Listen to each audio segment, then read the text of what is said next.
So one time I was traveling to an Alpha weekend away, and it was like a busy Friday evening, and I'd had to rush from work to catch the train, and the carriage was absolutely packed with commuters. And it was London, so obviously everyone was avoiding eye contact.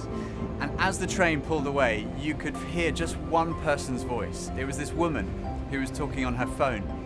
And everyone was pretending not to listen, but you could tell that they really were. And she was talking to her boyfriend, and the conversation wasn't going very well. In fact, it soon became really clear that she was about to break up with him. And her voice was getting louder and louder, and finally she said something that I have never forgotten.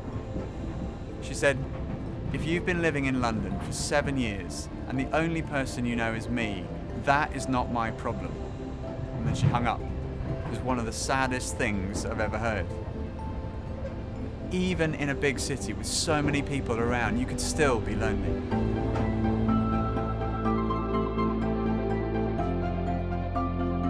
When I'm on the court, at the free throw line, 5 seconds left, game tied, that's when I feel the most alone. New York City is an island of 10 million people where you're completely by yourself.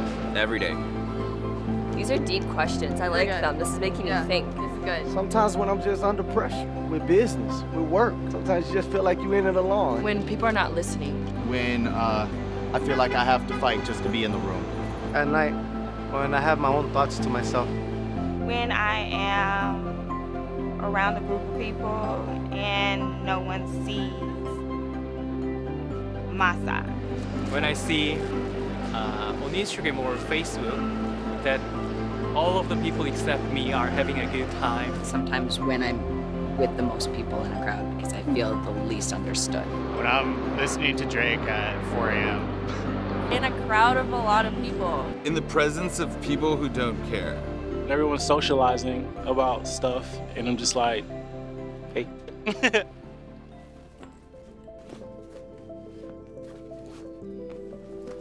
There was an article in The Big Issue, a magazine that supports the homeless in the UK, and it said, most people's image of loneliness is of a frail old lady stuck on the 24th floor of an apartment building.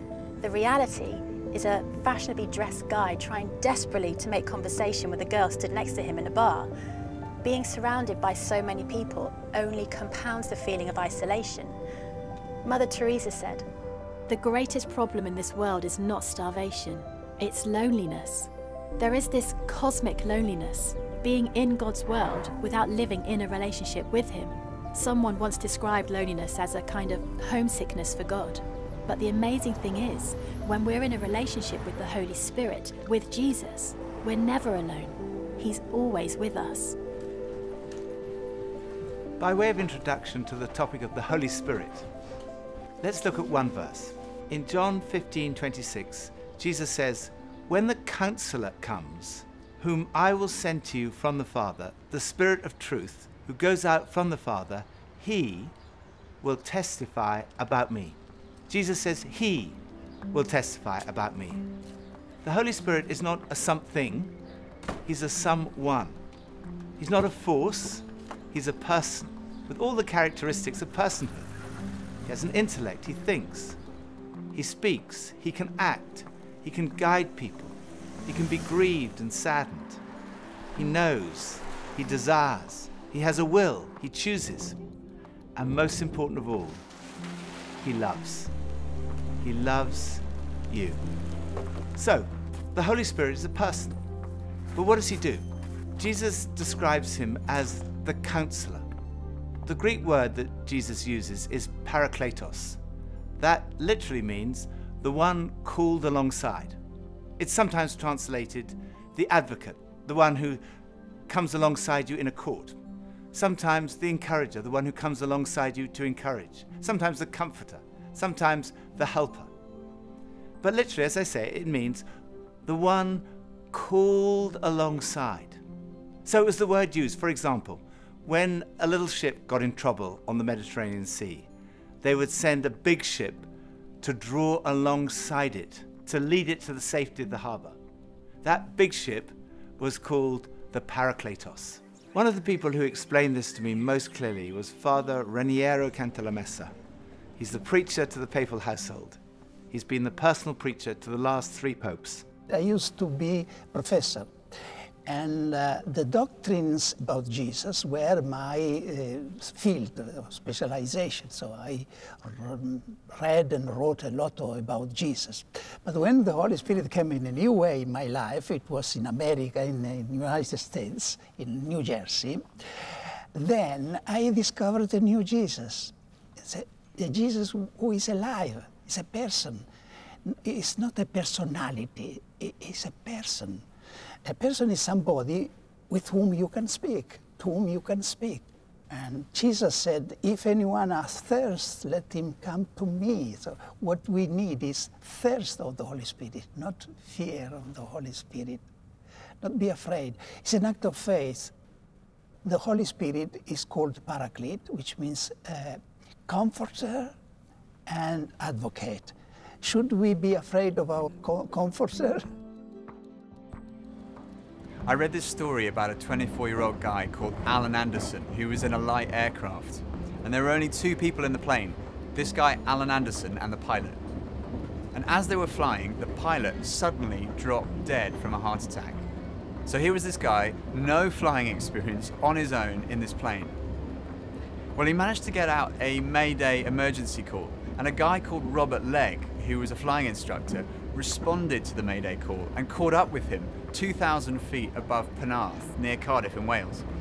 And at the same time, there was an amateur radio enthusiast called Howard Day, and he was listening into their conversation, and he recorded everything that they said. The first thing that Anderson said when he saw the instructor coming alongside was, "I can see you." To which Legg, the instructor, said, "Okay, just listen to my instructions. Take the throttle and pull it slightly until the RPM drops down to about 2,300. Anderson says, "Well, which is the throttle?" So Legg replies, "Okay, there should be a black lever in the center of the panel. That's fine, just let the airplane fly itself." And Anderson goes, "I wish it would." And then Legg says, "Read the airspeed. The airspeed's 105. Okay, well look out to your right-hand side. You can see me. Just relax." And then Anderson says, "Are we going down?" And Legg replies, Yeah, we are shortly. Just bank gently to the right. We're aiming for that wide tarmac airstrip to the right of the red and white lights. Can you see it?" "Affirmative." "Okay, we'll reduce the power slightly. What's your airspeed now?" It's about 100. "Okay, we'll pull very gently onto the control column and then close the throttle. And just hold it there. Pull very gently back and hold it there. Hold it, hold it, hold it, hold it, hold it. Hold the control column back. That's it. Okay, and relax. Now, on the rudder pedals, press the top of the rudder pedals and you'll find the brakes. Press both the rudder pedals together and you'll find the brakes.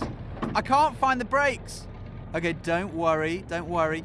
The emergency vehicles are just coming up behind you. Just sit in the aircraft and leave the engine rumbling and now turn the keys to off and then take them out. The engine should stop. Has the engine stopped? Yeah, the keys are out. Just stopping now. Oh, thank God. You're welcome. It's all in a day's work. There might be things going on in your life where you'd love someone to come and help. The Holy Spirit is the one who draws alongside us to be the encourager, the comforter, the counselor. Jesus says about the Holy Spirit, "He will testify about me." The role of the Holy Spirit is not to point to himself, but to point to Jesus. His role is to draw alongside you and draw you into a relationship with Jesus. So this weekend, I hope you'll have a great time eating together, relaxing, unwinding, going for walks, having fun. But most of all, what I hope is that you will experience the Holy Spirit drawing alongside you and pointing you to Jesus.